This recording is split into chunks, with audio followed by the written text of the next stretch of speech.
Morning everybody. I'm upstairs getting ready for work and I thought, why don't I put this on a video? Because I just put my base on and I thought, well, I'll just explain to you what I do with the rest of my makeup. So the base that I've used today is the Silk Fusion foundation, which I really like because it's got lots of lovely hyaluronic acid in it. But this one's in latte. And then I've got my little drops and I just add a pump down of this and a drop of this and then just smooth it on.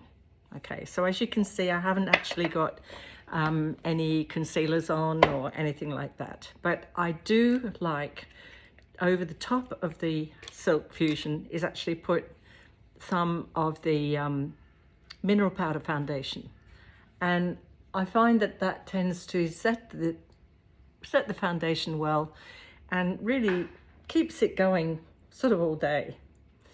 I haven't added any bronzes or anything like that, so that's just the mineral powder foundation and my splotchy brush.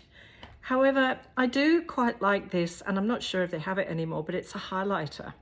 It's called the Instant Under Eye Corrector. So I'm just putting some on the back of my hand here, and then I just pop a little bit on underneath my eye. Now what this does, apart from helping to conceal any dark circles, which of course we all have at certain times, use your ring finger because it's a very light application with a ring finger, and just dab it in underneath your eye. And what it does, it just lifts your whole countenance.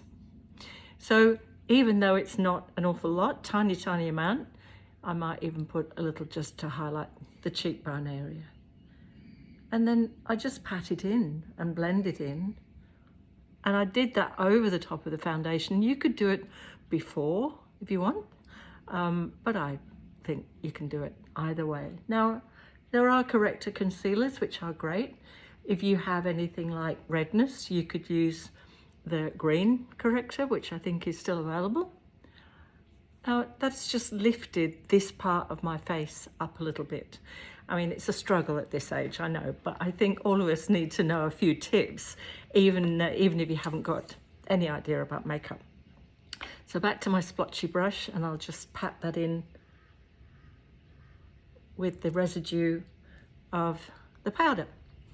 Now, I've always used an eye pencil, and I appreciate that putting a pencil all the way around your eyes is not the best idea because it can close them down. So what I do is I just try to put a little bit, just maybe 3/4 the way along the base of the eye here. And this can also be blended in with either fingertips or a little brush. And I tend to use it just underneath the eyelash area too. So if I put it on the corner, then I just take it along, and it just gets rid of that bit of white skin. And I haven't got contact lenses in at the moment, but I do wear contact lenses, and I think it's a good idea to do this before you put your contacts in, to be perfectly honest, because once it's settled on your face and on your skin and you're moving about, then put your contact lenses in and you'll find it might be a little bit easier, depending on what you do with those situations. Now, I just have a little tiny bit in the corner, but I'm not really one for sweeping wings, and all this sort of thing. But if you have less baggy eyes than mine, you can certainly put some wings in there. And that again lifts the eye area. Now, once I've put that on, I go back to my brush and use a little bit of the residue of the powder foundation, because powder will always set a cream. Now I have two brushes here, okay? And I've actually got the Lust. I think it's still available in clearance. This is a lovely palette. It's got lots of lovely colors in, and it will do for cools or warms. So I'm tending to pick just a very light color, which is just on the corner here. And I put that all over my eye area, all the way to just under the bone. And that forms a bit of a base as well for anything that's coming after. And any excess I kind of just You can carry a tissue if you want to hold a cotton pad, and you can take the excess off with that. Okay. Now, when you've got a large area with slight puffiness, if you go to a slightly darker colour, this one's on the end here, okay, a slightly darker colour, and just take it up from the corner. And it's where the natural crease line of the eye would be, because that also helps define your eye just a little bit.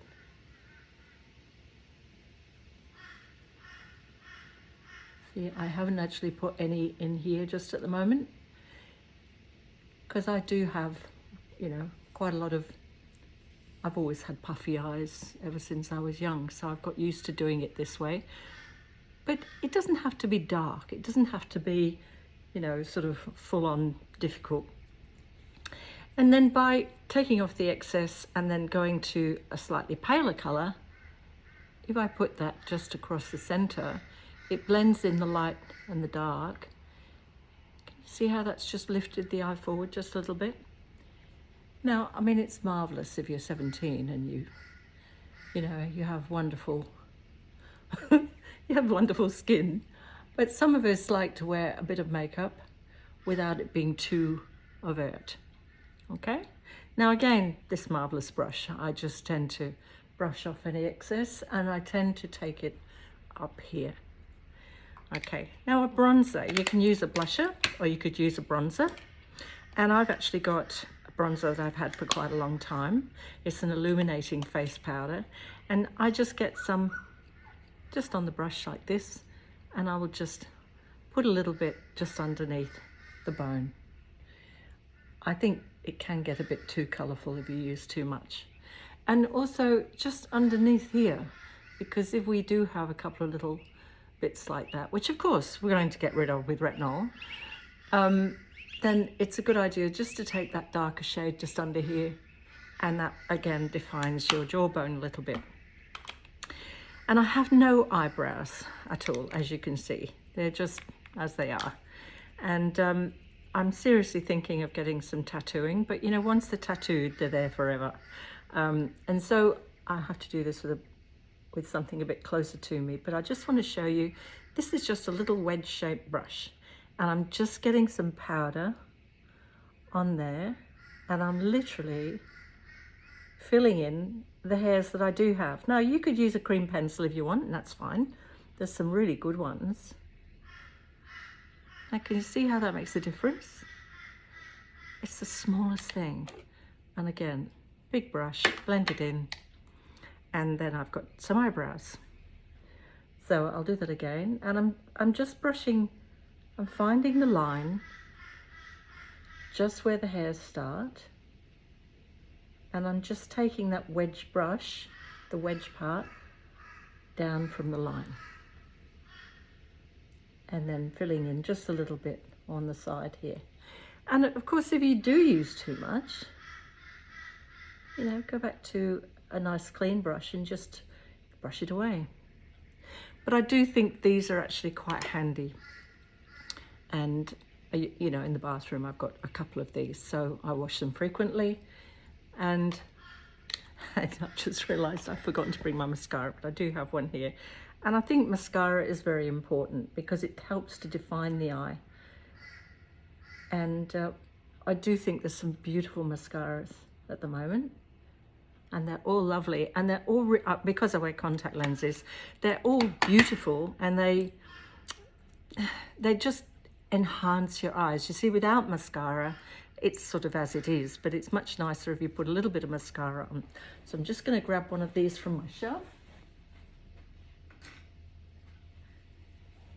Now this is the extreme volume, which for someone like me, I've always had very fine hair, and that goes for eyebrows as well.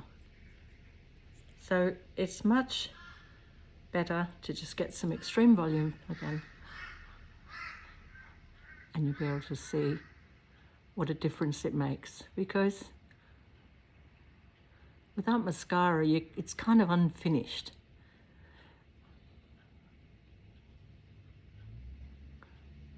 Can you see what I mean? It kind of defines it and lifts the whole face. I don't tend to do underneath, particularly when it's very humid, because it just smudges. Or anything like this smudges. It's not. This is the waterproof, which is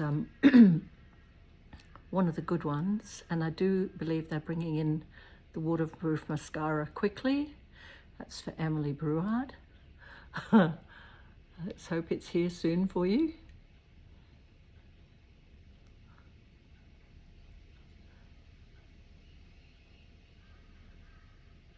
Now, if you're going to put on 2 coats of mascara, which you could do if you're going out in the evening, just wait until the first one's dried and then go on to the next one.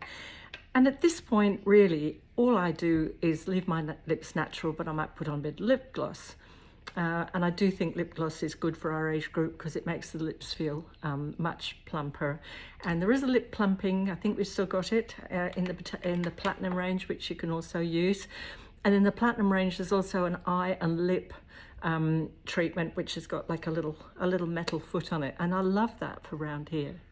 So that just gives you an idea of doing a very basic, during the day kind of makeup.